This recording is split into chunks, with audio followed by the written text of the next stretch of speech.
नमस्कार दोस्तों, स्वागत है आपके अपनी YouTube channel MK education point Raj में। तो फ्रेंड्स, हम इस चैनल के माध्यम से आपको ईएलपी और टेक्नीशियन बैच की जो आपकी तैयारी है वो आपको यहाँ पे कराने जा रहे हैं। और आपको पता होगा कि मैंने इससे पहले आपके और भी वीडियो अपलोड कर दिए गए हैं इसी संबंध में। अगर आपने लिंक देखे हैं तो अब मुझे मेरे जो वीडियो सेक्शन है उसके अंदर जाना आपको, और वीडियो सेक्शन के अंदर आपको सारी वीडियो मिल जाएंगी। ठीक है। अच्छा, तो इस चैनल के माध्यम से आपको पता हो कि मैं आपको वहाँ पे रेलवे एएलपी टेक्नीशियन की बैच की जो इलेक्ट्रिकल टेक्निकल बैच है उसके बारे में आपका बैच यहाँ पे चला रखा है और फ्री ऑफ कॉस्ट है। इसमें संपूर्ण डिटेल्स मैं आपको बता रहा हूँ। ठीक है। और पूरी डिटेल के साथ आपको एक्सप्लेन भी कर रहा हूँ, साथ साथ में आपका डाउट भी क्लियर कर रहा हूँ यहाँ पे। अगर फिर भी कोई डाउट हो तो आप मुझे कमेंट बॉक्स में या मेरे व्हाट्सअप नंबर पर आप मुझे सेंड कर सकते हो। ठीक है। अच्छा, ये क्लास आप जरूरी नहीं है कि आपकी एएलपी और टेक्नीशियन की हो। इसके अलावा जो भी आप एक ऑल गवर्नमेंट की जॉब है आपका, जो आपका इलेक्ट्रिकल क्वेश्चन पूछता है, चाहे वो आपका डीआरडीओ हो, चाहे आपका यूपीवीसीएल हो, चाहे आपका जेवलिन हो, चाहे लाइनमैन हो, चाहे मेट्रो हो, चाहे इसरो हो, चाहे आपका सेल बेल गेल को भी हो, यानी कि जितने भी आपका इलेक्ट्रिकल पोर्शन पूछा जाता है, जो इलेक्ट्रिकल से संबंधित आपकी थ्योरी आती है, वो सब आपको यहाँ पे क्लियर होगी। ठीक है। क्योंकि आपको पता होगा कि जरूरी नहीं कि आपको इलेक्ट्रिकल पोर्शन आपको एएलपी और टेक्नीशियन के अंदर आता हो, वो तो सब जगह एक जैसे रहता है, कॉमन रहता है, चेंज थोड़ी होने वाला है। ओके। तो अगर आप एएलपी और टेक्नीशियन के अलावा किसी अदर की भी आप तैयारी कर रहे हो, जो आपका इलेक्ट्रिकल पोर्शन आता हो, चाहे वो आपका लाइनमैन हो, चाहे मेट्रो हो, चाहे आपका जेवनल हो, को भी हो, तो आप उसके लिए भी इस क्लास को ले सकते हो। ओके। आगे अपने फ्रेंड्स को इसके बारे में जरूर अवगत कराना, जिससे कि वो भी इस क्लास का लाभ उठा सकें, और उनको जरूर शेयर करना उसको। ठीक है। चलो स्टार्ट करते हैं। आपको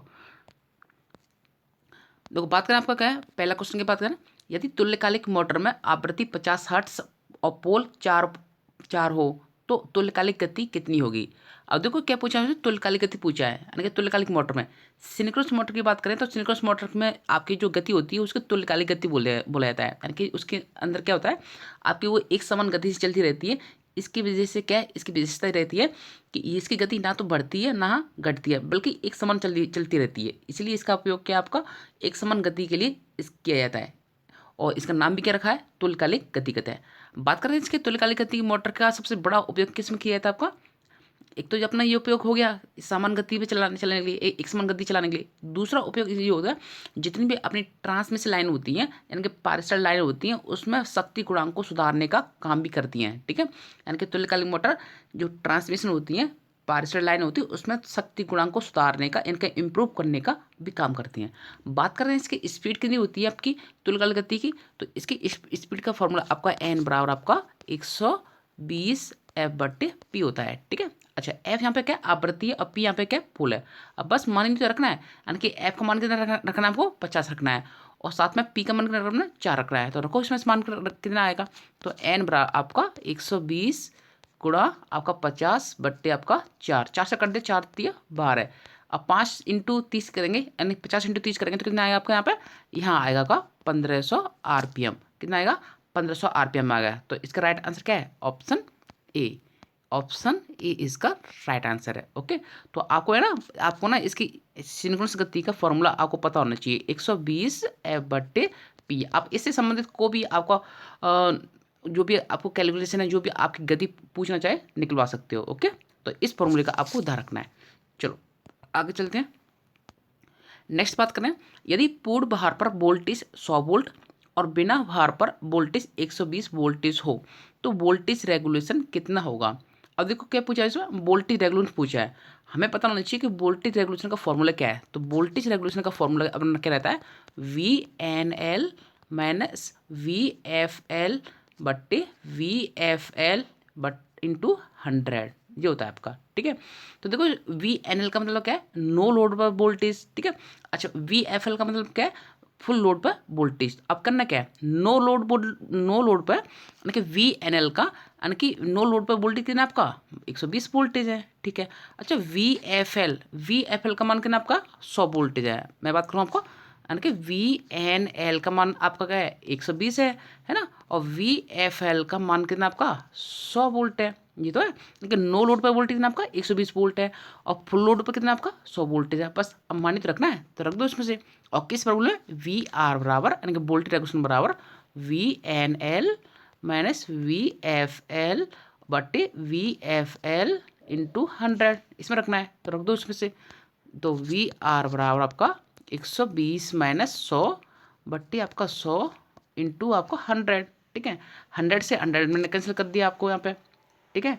100 से 100 कैंसिल कर दिया, तो देखो कितना बचा आपको यहाँ पे, आपका 120 में से मैं 100 लेस कर दूंगा, तो 20 बचा, कितना बचा 20, तो 20% इसका मान आ गया। तो क्या इसका राइट आंसर, ऑप्शन बी इसका राइट आंसर है, सॉरी ए इसका राइट आंसर है 20%, ठीक है। कौन सा फॉर्मूला आपको यूज करना है, वी आर बराबर आपका V N L minus V F L बटे वी एफ एल इंटू 100, ठीक है। चलो नेक्स्ट देखते हैं। नई अवधारणा के अनुसार विद्युत धारा की गति होती है, ऑप्शन ए धनात्मक से ऋणात्मक की ओर, ऑप्शन बी ऋणात्मक से धनात्मक की ओर, option C A and B दोनों, option D none none of these. अब देखो मैं बात करूँ आपकी विद्युत धारा की, तो देखो आपको विद्युत धारा के बारे में पता होना चाहिए। विद्युत धारा क्या होती है, आपकी इलेक्ट्रॉनों के प्रवाह की दर को अपन क्या बोलते हैं, विद्युत धारा बोलते हैं, ठीक है। अच्छा, विद्युत धारा जो का मात्रा होता है वो आपका एम्पीयर होता है, ये आपको पता होना चाहिए। अगर मैं बात करूँ विद्युत धारा की गति कितनी होती है, आपकी 3 × 10⁸ मीटर प्रति सेकंड आपकी ये गति होती है, ये भी आपको पता होना चाहिए, ठीक है। अच्छा, विद्युत धारा कैसे आपकी अदिश राशि है, ठीक है, ना कि सदिश राशि, अदिश राशि है, ओके। अच्छा, अब ये पूछ रहा है कि विद्युत धारा की गति नई अवधारणा के अनुसार क्या होगा, तो मैं बात करूँ अब इसके राइट आंसर क्या है, ऋणात्मक से धनात्मक की ओर। आपको पता होगा कि आपका जो नई अवधारणा होती है उसमें जो आपके इलेक्ट्रॉन्स हैं वो आपके धनात्मक की ओर मूव करते हैं। जैसे अपना कैसे अपना परफॉर्म होता है, जैसे अपनी बैटरी होती है ना, बैटरी होती है, उस बैटरी के अंदर आपके इलेक्ट्रोड होता है, एक आप पॉजिटिव होता है, एक नेगेटिव होता है। अब देखा जाए कि इसके अंदर आपके जो प्लस माइनस जो चार्ज होता है, प्लस होता है आपकी इस पे, और इस पे आपके माइनस चार्ज होते हैं। तो क्या होता है कि ऊपरी प्रपथ में, नहीं बाहरी प्रपथ में, तो क्या होता है आपका विद्युत धारा है वो प्लस से माइनस की ओर चलती है, यानी कि धनात्मक से ऋणात्मक की ओर चलती है। इसे अपन क्या बोलते हैं, इसे बोलते हैं अपन पुरानी अवधारणा के अनुसार। या फिर अगर आपको ना नई अवधारणा नहीं दी है, बस केवल इतना पूछ लिया गया है कि धारा की गति होती है, तब आपको इतने आंसर लगाना है प्लस से ऋणात्मक की ओर, यानी कि धनात्मक से ऋणात्मक की ओर, ठीक है। यानी कि इसे अपन क्या बोलते हैं, पुरानी अवधारणा बोलते हैं। लेकिन एक्चुअल में क्या होता है, जब कोई अपना सेल या बैटरी होती है उसके अंदर क्या होता है पता है, देखो यहाँ से प्लस आपका मूव कर रहा है आपका माइनस की ओर, लेकिन अंदर क्या होता है आपका माइनस है ना, माइनस है वो आपके इस धनात्मक की ओर जा रहा है, गमन कर रहा है। तो अंदर की बात करें, किसी सेल या बैटरी के अंदर अंदर की बात करें, तो आपके ऋणात्मक से धनात्मक की ओर इलेक्ट्रॉन गमन करते हैं। तो इसी को अपन क्या बोलते हैं, नई अवधारणा बोलते हैं। तो इस हिसाब से नई अवधारणा के अनुसार धारा की गति कितनी होती है आपकी, ऋणात्मक से धनात्मक की ओर, ओके। तो इसलिए इसका राइट आंसर क्या है, ऑप्शन बी। ध्यान रखना, पुरानी अवधारणा पूछे, ठीक है, या फिर कुछ भी अवधारणा नहीं बोले, तो आपको आंसर क्या निकालना लगाना है, धनात्मक से ऋणात्मक की ओर, यानी कि उच्च से निम्न की ओर। लेकिन जब वो इंडिकेट कर दे कि नई अवधारणा के अनुसार बताओ, तो आपको ध्यान रखना है ऋणात्मक से धनात्मक की ओर बताना है, यानी कि निम्न से उच्च की ओर, ओके, ये आपको ध्यान रखना है। चलो नेक्स्ट देखते हैं। अपन फोर्थ है, डीसी श्रेणी मोटर की सीरीज फील्ड वाइंडिंग बनी होती है। आपको पता होना चाहिए कि डीसी सीरीज मोटर होती है, उसके अंदर क्या होता है आपका, जो आपका सीरीज फील्ड वाइंडिंग होती है आपकी, एक आर्मेचर होता है आपका, यहाँ पे आर्मेचर होता है आपका, यहाँ पे आर्मेचर, और साथ में क्या होता है आपकी सीरीज फील्ड वाइंडिंग होती है। वो आपकी सप्लाई के किस में रहती है, श्रेणी क्रम में जुड़ी रहती है, ठीक है, श्रेणी क्रम में आपकी ये जुड़ी रहती है। अब बात करें कि आपकी जो सीरीज फील्ड वाइंडिंग होती है आपकी एफएसी होती है, वो कैसी नहीं होती है, तो मैं आपको बता दूं, वो आपके मोटे तार की और कम टर्न की बनाई जाती है, ठीक है। तो मोटे तार और कम तार की टर्न की बनाई जाती है, इसलिए इसका राइट आंसर क्या है, ऑप्शन बी। अच्छा, मोटे तार और कम टर्न की विशेषता क्या होती है, इसका रेजिस्टेंस क्या रहता है आपका, कम रहता है, क्या रहता है, रेजिस्टेंस इसका कम रहेगा, तो इसमें धारा की मात्रा ज़्यादा से ज़्यादा जाएगी। और डीसी श्रेणी मोटर की बात करूँ, तो इसके अंदर आपका क्या होता है, आर्मेचर धारा और सीरीज फील्ड धारा और साथ में लोड धारा, तीनों क्या रहते हैं आपके समान रहती हैं, ठीक है। अच्छा, और इसके बाद बात करता हूँ कि डीसी सीरीज मोटर का जो स्टार्टिंग टॉर्क होता है वो बहुत उच्च होता है, क्या होता है, बहुत उच्च होता है, इसलिए इसका उपयोग अपन हैवी लोड वाली मशीनों को उठाने के लिए किया जाता है, जैसे हैवी टॉर्क वाली मशीनों में, जैसे ट्रैक्शन मशीन, क्या ट्रैक्शन मशीन में इसका उपयोग करते हैं। इसके अलावा क्या होता है, लिफ्ट में कर लेते हैं आपका, लिफ्ट में, इसके बाद एलिवेटर में कर लेते हैं इसका उपयोग, ठीक है। इसके अलावा बात करें तो बेल्ट ड्राइव में भी इसका उपयोग कर लेते हैं, यानी कि जिसमें हाई टॉर्क की, यानी कि हाई स्टार्टिंग टॉर्क की जरूरत पड़ती है, वहाँ पे अपन डीसी सीरीडी मोटर का उपयोग करते हैं, ठीक है। चलो बात करें आपकी मोटर की बात करें, तो मोटर करती क्या है, मोटर का एक्चुअल फंक्शन क्या होता है, जो विद्युत ऊर्जा को यानी कि विद्युत ऊर्जा को वो किस में करती है, यांत्रिक ऊर्जा में कन्वर्ट करती है। ठीक है, अच्छा बात करें कि विद्युत मोटर की खोज की बात करें तो विद्युत विद्युत मोटर की खोज किसने करी थी, वो निकोला टेस्ला ने की थी। किसने की थी, निकोला टेस्ला ने की थी। अच्छा बात करें कि आपकी विद्युत मोटर का सिद्धांत क्या होता है। विद्युत मोटर का सिद्धांत आपका होता है विद्युत चुंबकीय खिंचाव के सिद्धांत पर काम करती है। किस पर करती है, विद्युत चुंबकीय खिंचाव के सिद्धांत पर खिंचाव बात करती है।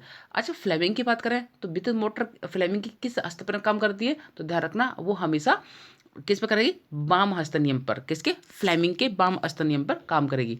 अब वाम हस्त नियम क्या होता है फ्लेमिंग का, आपको पता होना चाहिए। इसके अंदर आपका एक अंगूठा रहता है, आपका यहाँ पे एक आपकी प्रथम अंगुली रहती है, एक आपकी द्वितीय अंगुली रहती है। प्रथम अंगुली को अपन तर्जनी अंगुली भी बोलते हैं।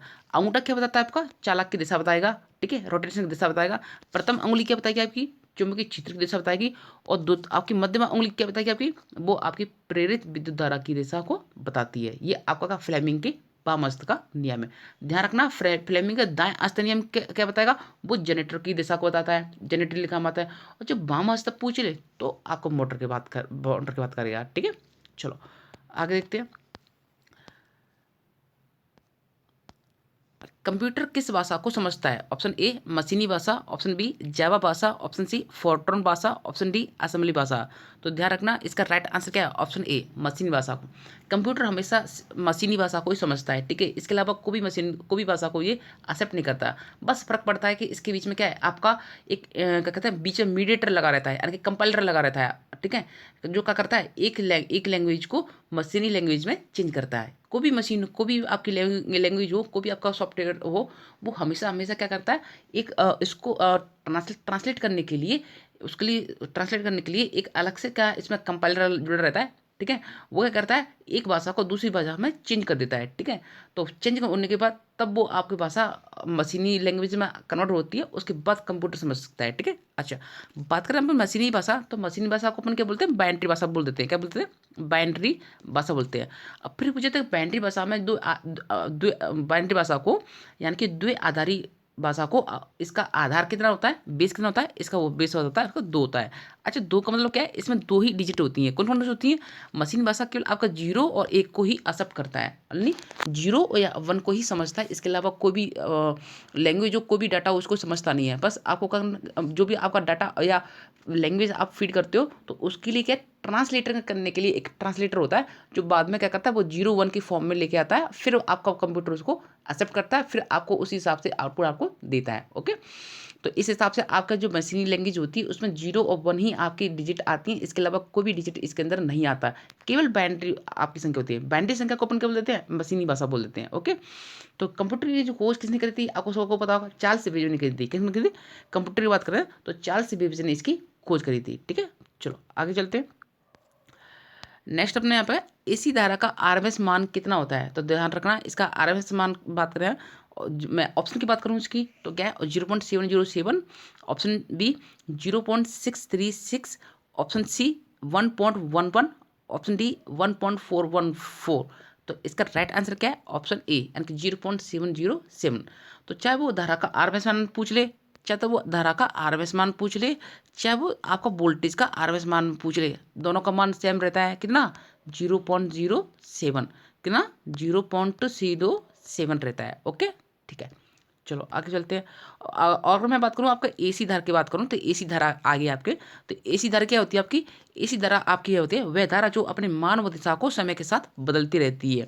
यानी कि वह धारा जो अपने मान व दिशा को समय के साथ बदलती रहती है उसे अपन क्या बोलते हैं, एसी धारा बोलते हैं। ओके, अच्छा एसी की फुल फॉर्म क्या है, अल्टरनेटिंग करंट होती है। अच्छा इसके बात करें तो अल्टरनेटिंग करंट यानी कि एसी धारा की आवृत्ति कितनी होती है, आवृत्ति होती है आपकी 50 हर्ट्ज होती है। कितनी होती है, 50 हर्ट्ज होती है। अच्छा इसके बात करें बात करें कि एसी धारा का उपयोग क्या है, एसी धारा का उपयोग है लंबी दूरी तक अपन इसको ट्रांसमिट कर सकते हैं। जबकि डीसी धारा का उपयोग क्या होता है, डीसी धारा को केवल लिमिट टाइम तक ही यानी कि लिमिट दूरी तक ही इसको ट्रांसमिट कर सकते हैं। ओके, एसी धारा से क्या है अपन बहुत उच्च काम कर सकते हैं, हैवी लोड के लिए काम कर सकते हैं।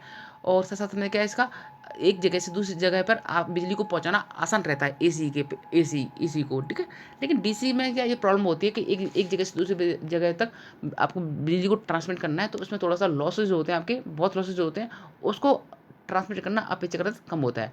बात करूँ मैं डीसी की, तो डीसी की आवृत्ति कितनी होती है आपकी, 0 होती है। आपको पता होना चाहिए डीसी की फ्रीक्वेंसी आपकी 0 होती है। बात करूँ डीसी की फुल फॉर्म क्या होती है, डायरेक्ट करंट होती है। अच्छा, डायरेक्ट करंट का मतलब क्या होता है, इस डीसी की मतलब क्या होता है, यानी कि वह धारा जिसका मान व दिशा दिशा समय के साथ परिवर्तित नहीं होती, अर्थात उनकी दिशा क्या होती है, एक जस्ट सीधी सीधी रेखा में मूव करती है, कोई भी इसमें वेरिएशन नहीं आता। ओनली प्लस चले तो प्लस में ही चलती है आपकी। ओके, तो इसे अपन क्या बोलते हैं, डीसी बोलते हैं। ओके, चलो नेक्स्ट चलते हैं। बात करें आपकी मोबाइल में कौन सी बैटरी प्रयुक्त किए जाते हैं, तो मोबाइल के अंदर बात करें बैटरी की। अगर मैं इसके ऑप्शन की बात करूं, ऑप्शन क्या है आपके, लेड एसिड बैटरी, इसको अपन क्या बोलते हैं, सीसा संचयक सेल भी बोल देते हैं, ठीक है। अच्छा, बी क्या है ऑप्शन, निकल आयरन सेल है। Option C nickel cadmium. Option D लैक्लांसी। तो देखो इसमें से कौन सी बैटरी इसमें मोबाइल में प्रयुक्त की जाती है। अगर मैं इसको थोड़ा सा काट के ना थोड़ा सा लिथियम कर दूँ, क्या कर दूँ, लिथियम लिथियम लिथियम बैटरी है ना, लिथियम बैटरी कर लूँ, इसको थोड़ा सा मिस्टेक हो गया, लिथियम बैटरी। तो देखो इसमें से कौन सा आंसर आएगा, ऑप्शन डी, यानी कि लिथियम बैटरी आती है। ध्यान रखना, मोबाइल के अंदर आपकी जितनी मोबाइल है उसमें लिथियम बैटरी काम आती है। लिथियम बैटरी की बात करूँ तो ये आपका एक सेकेंडरी सेल की तरह काम करता है। किसका, सेकेंडरी सेल, यानी कि द्वितीयक सेल की बात करता है। मैं आपको बता दूँ कि सेल आपके दो टाइप के होते हैं। अच्छा, सेल टाइप को पढ़ाने से पहले मैं आपको ये भी बता दूं कि सेल करता क्या है। सेल का मुख्य फंक्शन होता है कि रासायनिक ऊर्जा को विद्युत ऊर्जा में चेंज करना होता है, ठीक है। अच्छा, सेल आपके दो टाइप के होते हैं, कौन कौन से होते हैं आपके, प्राइमरी सेल और द्वितीयक सेल होते हैं। प्राइमरी सेल का मकसद मतलब क्या है आपका, रासायनिक ऊर्जा को विद्युत ऊर्जा में चेंज करना होता है, ठीक है। और इन्हें अपन वापस से पुनः चार्ज नहीं कर सकते। और कौन कौन से होते हैं, वो आपके होते हैं VD LD यानी कि ये ट्रिक है आपकी, ठीक है, क्या आपकी VD LD MS।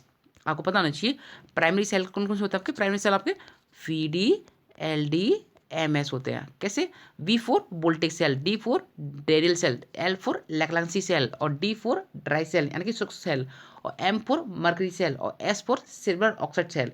ये सब के सब क्या कैसे हैं, प्राइमरी सेल है। और इनका फंक्शन क्या है, रासायनिक ऊर्जा को विद्युत ऊर्जा में चेंज करना। और ये केवल एक बार ही आपको चार्ज कर सकते हैं, यानी कि एक बार ये क्या है, इनको उपयोग में ले सकते हैं, बार बार इनको उपयोग में नहीं ले सकते, अर्थात इनको दोबारा चार्ज नहीं कर सकते। ये आपके यूज एंड थ्रो वाले सेल होते हैं। ओके, अच्छा, सेकेंडरी सेल की बात करूँ आप देखो, तो सेकेंडरी सेल क्या होता है आपके, यानी कि वे सेल जो रासायनिक ऊर्जा को विद्युत ऊर्जा में चेंज करते हैं। इसके अलावा मैं बात करूँ पूरा काम क्या है इसका, पूरा करना, ये विद्युत को तो रासायनिक ऊर्जा में चेंज करते हैं, फिर रासायनिक ऊर्जा को किसमें करते हैं, विद्युत ऊर्जा में चेंज करते हैं। उसे अपन क्या बोल देते हैं, सेकेंडरी सेल बोलते हैं।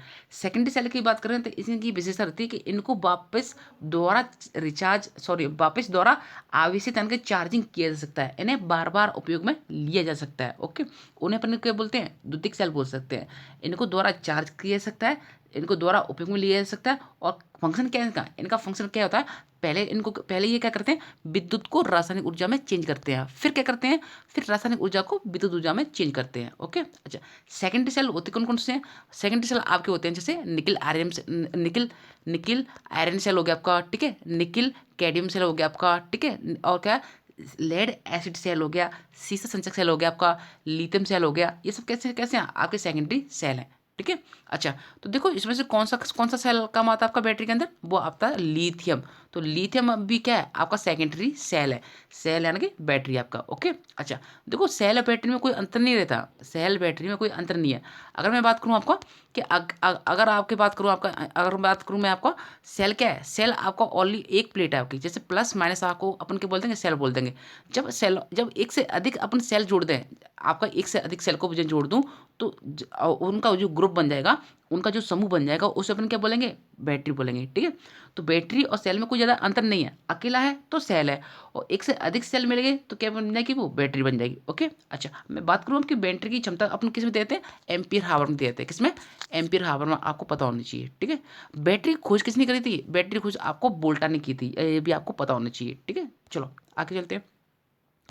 नेक्स्ट बात है, घरों में लगे उपकरण किस क्रम में लगे रहते हैं। अगर मैं बात करूं इसके ऑप्शन की, श्रेणी क्रम में, ऑप्शन बी समांतर क्रम में, ऑप्शन सी दोनों में, ऑप्शन डी इनमें से कोई नहीं। तो ध्यान रखना, घरों के अंदर यानी कि अपने जो घर होते हैं उसके अंदर जितने भी आपके इंस्ट्रूमेंट जुड़े हैं, जितने भी उपकरण जुड़े हैं, वो किस में जुड़े हैं, आपके समांतर क्रम में जुड़े हैं। इसलिए इसका राइट आंसर क्या है? ऑप्शन बी, समांतर क्रम में। समांतर क्रम को तुम जानती हो, आपको क्या होता है, आपका इस टाइप से आपका समांतर क्रम में लग रहता है। यानी कि जो आपकी स्टीयर होती है, स्टीयर यानी कि सीढ़ी होती है ना, सीढ़ी होती है, वो सीढ़ी किस क्रम में जुड़ी रहती है? आपकी समांतर क्रम में जुड़ी रहती है। ठीक है, अच्छा, समांतर क्रम की बात करूँ मैं, समांतर क्रम की बात करूँ तो समांतर क्रम की विशेषता क्या है? समांतर क्रम की विशेषता ये है कि इसमें धारा का मान तो क्या रहेगा? इसमें धारा का मान तो अलग अलग रहेगा, लेकिन वोल्टेज मान क्या रहेगा? इसमें समान रहता है। ठीक है, तो धारा का मान अलग अलग, जबकि वोल्टेज मान समान रहता है। इसके अलावा ये भी पूछ लेता है समांतर क्रम से कि समांतर क्रम को अपन किस लिए उपयोग करते हैं? तो उच्च धारा के लिए काम करते हैं। किसमें? उच्च धारा के लिए इसको उपयोग किया जाता है, और समान वोल्टेज के लिए किया जाता है। यानी कि उच्च धारा के लिए काम में लेते हैं और निम्न वोल्टेज के लिए भी काम में लेते हैं। किसको? समांतर क्रम को। ये भी आपको क्वेश्चन आ जाता है इस टाइप से। ओके, तो ध्यान रखना, समांतर क्रम में, समांतर क्रम में क्या होता है? आपका उच्च धारा होती है जबकि वोल्टेज निम्न होता है, और इसमें धारा समान रहती है लेकिन वोल्टेज, सॉरी, धारा आपके अलग अलग रहती है और वोल्टेज आपका समान रहता है। अब देखो, घरों के जो उपकरण होते हैं वो अपन समांतर क्रम में इसलिए लगाते हैं, अगर सपोज करो एक शाखा है, जैसे ये ना आपकी स्टेयर जैसी शाखा है, एक शाखा में अपना एक फैन जुड़ा हुआ है, है ना, फैन जुड़ा हुआ है, तो केवल उस शाखा में जो फैन खराब है, सपोज करो आपका फॉल्ट आ गया, खराब हो गया, तो केवल उस शाखा का ही आपका सप्लाई आपकी बाधित होगी।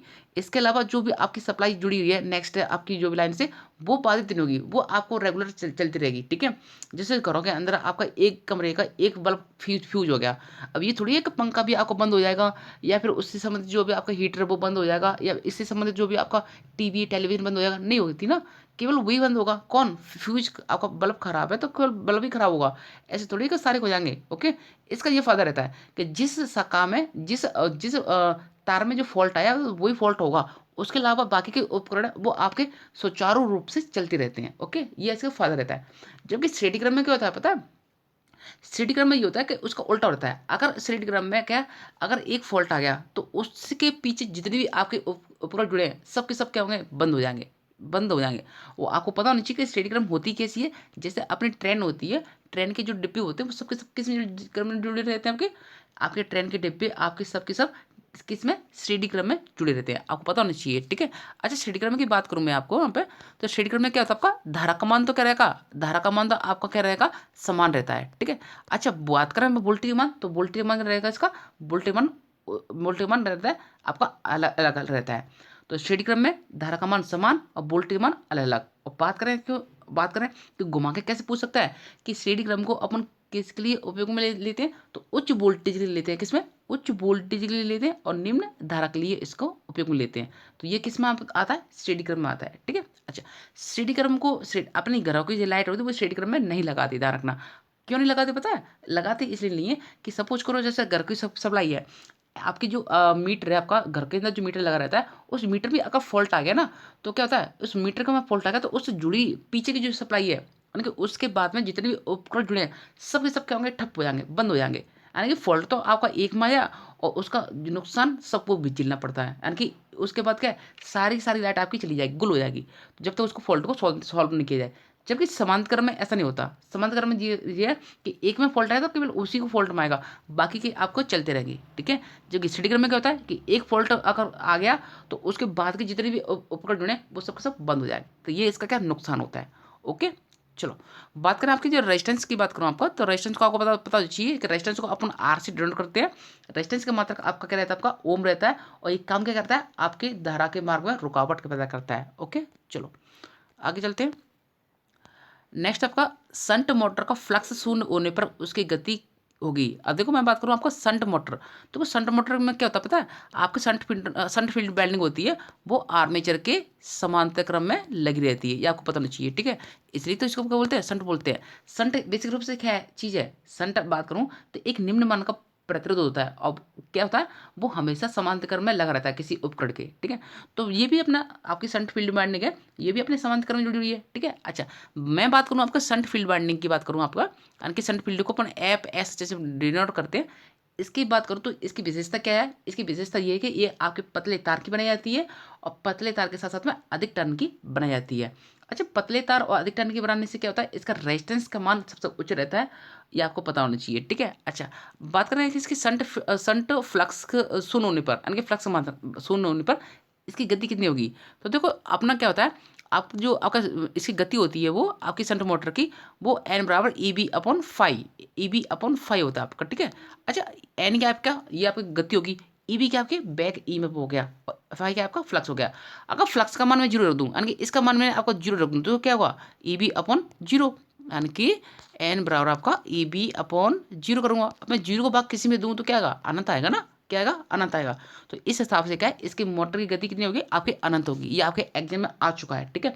जेवीएल की जो आपके एग्जाम हुई थी, यानी कि जेवीएल की जो एग्जाम हुई थी और मेट्रो की एग्जाम हुई थी, उसमें पूछा गया है कि शंट मोटर का फ्लक्स शून्य होने पर उसकी गति पे क्या होगी। तो बहुत से जो लड़के थे, बहुत से जो कैंडिडेट थे, वो गलत करके आए थे। वो क्या करके आए थे, शून्य होगी, शून्य नहीं होगी, बल्कि क्या होगी, अनंत होगी। तो अनंत क्यों होगी, आपको पता होना चाहिए कि इसके संबंध में क्या है, आपका एन और ई बी और फाइव में संबंध क्या होता है, जस्ट उल्टा होता है। ओके, तो इस हिसाब से क्या है, इसका राइट आंसर क्या है, अनंत होगा, ठीक है। चलो आगे चलते हैं। बात करें आपके क्या है, इकोनोमाइजर किस विद्युत संयंत्र का भाग है। तो देखो इकोनोमाइजर है, अब मैं बात करूँ ऑप्शन ए जल विद्युत संयंत्र का, ऑप्शन बी नाभिकीय विद्युत संयंत्र का, ऑप्शन सी ताप विद्युत संयंत्र का, इनमें से सभी। तो देखो इकोनोमाइजर होता है तो वो आपका ऑप्शन सी, यानी कि ताप विद्युत संयंत्र का भाग होता है। अच्छा, इकोनोमाइजर करता है क्या है, इकोनोमाइजर में क्या होता है कि जो आपका बॉयलर होता है, बॉयलर होता है, क्योंकि तापी संयंत्र में क्या होता है, बॉयलर होता है। उस बॉयलर अपन क्या करते हैं, कोयले को जलाते हैं, और कोयले को जलाने से क्या होता है, उसमें के अंदर हीट को उत्पन्न करते हैं।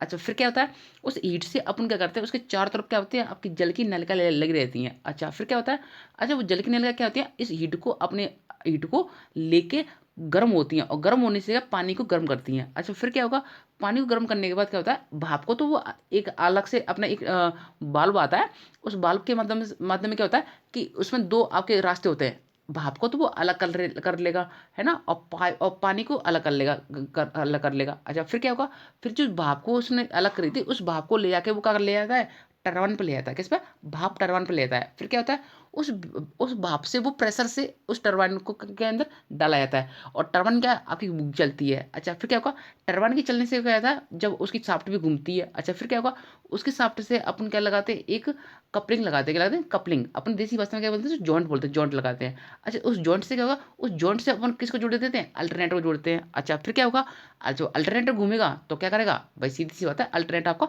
यांत्रिक जब घूमेगा तो वो क्या करेगा, विद्युत का निर्माण करेगा, और फिर क्या होगा, विद्युत का निर्माण हो गया, फिर अपन को इस विद्युत को अपन किसी भी डिस्ट्रिक्ट के अंदर, किसी भी स्टेट के अंदर, किसी भी जगह पे अपन सप्लाई कर सकते हैं। इस टाइप से क्या है, आपका बिजली बनती है।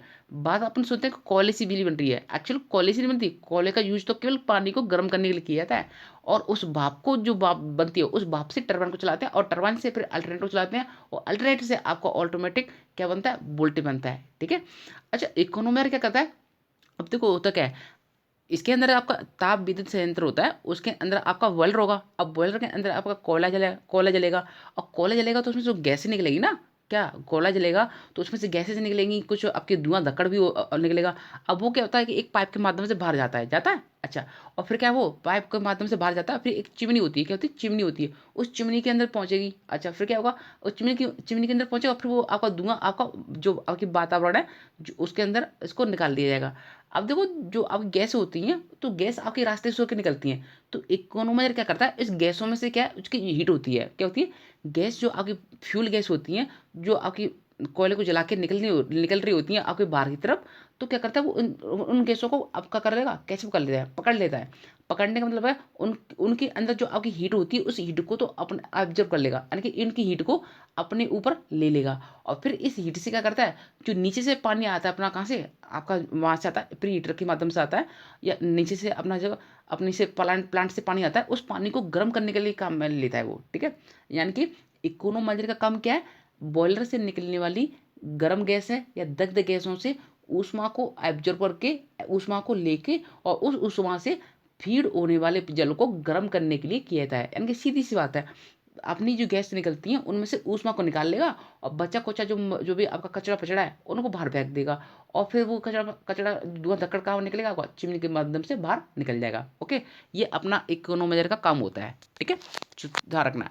और आपको मैं बता दूं कि सबसे अधिक भारत के अंदर आपका विद्युत का निर्माण हो रहा है, वो तापी विद्युत संयंत्र के माध्यम से हो रहा है। किसके माध्यम से हो रहा है, तापीय विद्युत संयंत्र के माध्यम से हो रहा है, आपको पता होना चाहिए। लेकिन तापीय विद्युत संयंत्र की आपकी क्षमता होती है वो आपके मुश्किल से 15 से 20% तक रहती है, यानी कि 30% के अंडर में रहती है। कितनी ठीक है, 30% से डाउन रहती है इसकी, ठीक है, सबसे कम दक्षता रहती है इसकी। ओके, ठीक है। तो इस टाइप से मैंने आपको सारे क्वेश्चन करा दिए पूरे, ठीक है, और करा दिए।